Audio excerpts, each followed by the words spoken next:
ગઈ તારીખ 10/5/2026ના રોજ ઉમરાવ નગર વિસ્તારમાં એક પિતા જે મહેશકુમાર ભીખાભાઈ નાયકા છે, એમને સાથે એમના પુત્ર ચિરાગભાઈ, એ બંને વચ્ચે કામ ધંધા અર્થે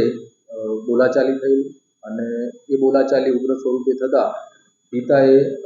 માછલી કાપવાના છરા વડે ગુસ્સામાં આવી અને એમના પુત્ર ચિરાગભાઈને છાતીમાં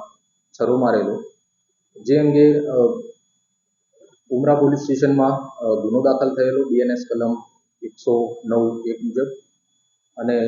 જે ભોગ બનનાર જે ચિરાગભાઈ છે એમને સિવિલ હોસ્પિટલમાં દાખલ કરવામાં આવેલા અને એ બાબતે ફરિયાદ એમના ભાઈ રોશનભાઈએ આપેલી. ગત કાલના દિવસે આ જે ચિરાગભાઈ છે એમનું દુઃખદ અવસાન થયેલું હતું અને એ બાબતે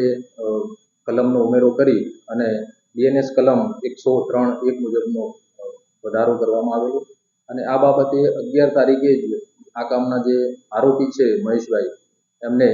અટક કરવામાં આવેલો. મૃતક જે છે એ એમના મકાનની બાજુમાં જે વાહનો વોશ કરવાનું એમનું કામ કરતા હતા અને એમના પિતા જે મહેશભાઈ છે એક મિલમાં નોકરી કરતા હતા.